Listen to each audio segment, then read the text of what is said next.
Good morning, student. How are you? आज मैं आपको पार्ट 1 सामने किसान पढ़ा रही हूँ, जिसमें किसान के बारे में बताया गया है कि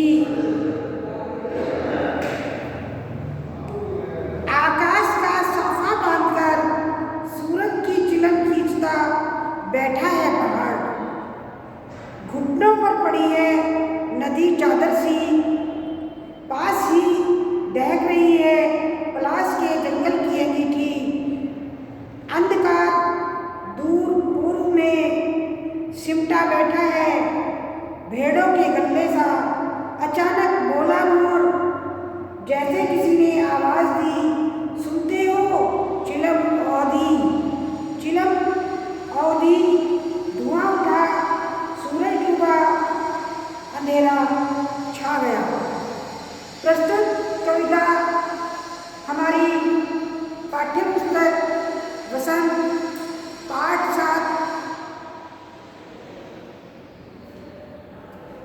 पाठ साल ए किसान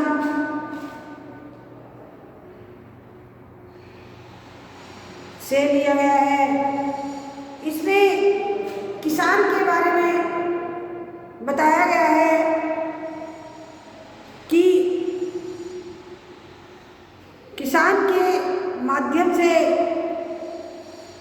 समझाया गया है कि सूरज जब डूबता है और निकलता है तो कैसा प्रतीत होता है। आकाश का साफा बांधकर सूरज की चिलम खींचता बैठा है पहाड़, मानो पहाड़ है, पहाड़ पर सूर्य की सतरंगी किरणें पड़ रही है और आकाश का साफा बांधकर जब सूर्य उदय होता है तो लालिमा छा जाती है, सतरंगी किरणें पड़ती हैं, तो ऐसा लगता है कि जैसे कोई किसान बैठा हो साफा पगड़ी बांधकर, कि किसान ने अपने सर पर पगड़ी बांध रखी है और सूर्य और तेज होता जाता है, दोपहर का समय हो जाता है, सूर्य बिल्कुल लाल हो जाता है, सूरज की चिलम खींचता बैठा है पहाड़।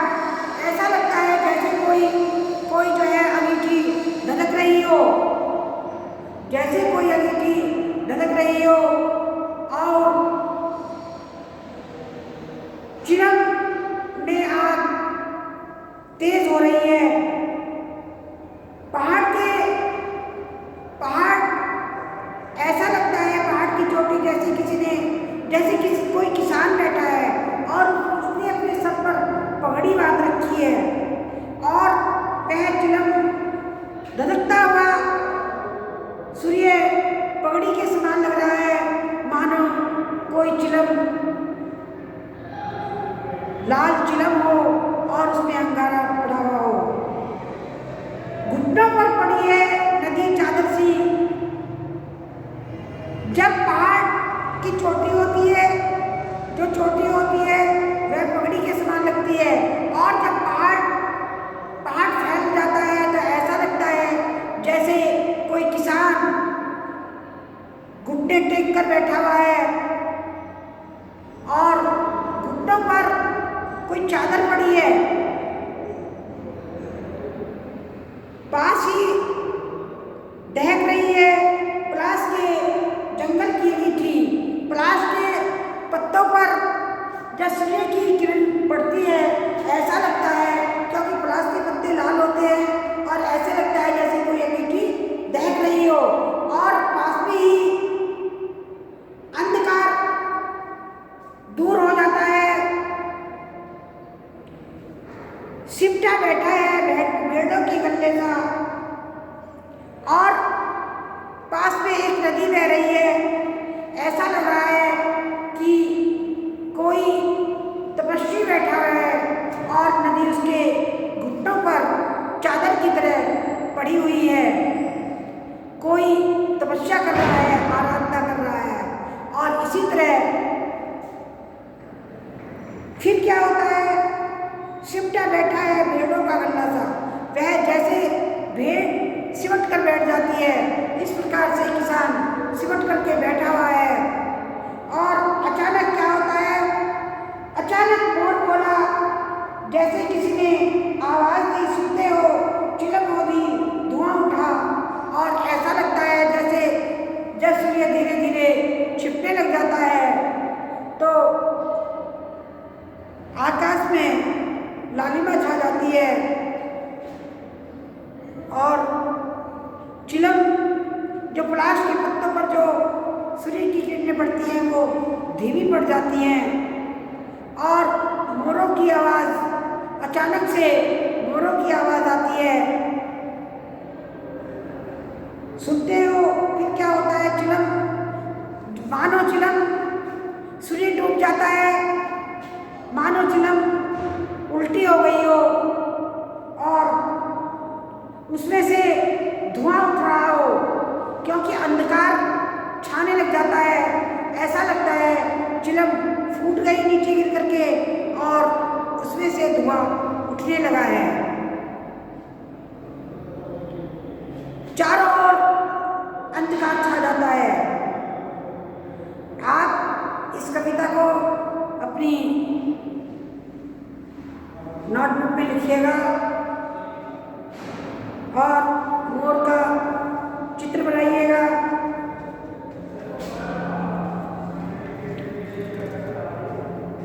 कल मैं आपको भावार्थ लिखवाऊंगी। कवि ने किसान के रूप में जाड़े की शाम का प्राकृतिक दृश्य का चित्रण किया है। इस प्राकृतिक दृश्य में पहाड़ बैठे हुए एक किसान की तरह दिखाई दे रहा है।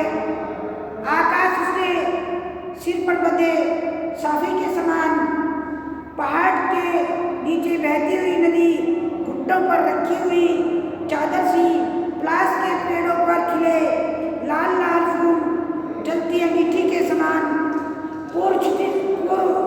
पूर्व में धरती पर घना होता अंधकार, झुंडों में बैठी भेड़ों जैसा पश्चिम दिशा में डूबता सूर्य, चिलम पर सुलगती आग की भांति दिख रहा है। वह पूरा दृश्य शांत है। अचानक मोर बोल उठता है, मानो किसी ने आवाज लगाई, सुनते हो। इसके बाद यह दृश्य घटना में बदल जाता है। चिलम उलट जाती है, आग बुझ जाती है, धुआं उठने लगता है, सूर्य डूब जाता है, शाम ढल जाती है और रात का अंधेरा छा जाता है। Thank you very much. आप इस कविता को लिख के लाना और मोर का चित्र बनाना।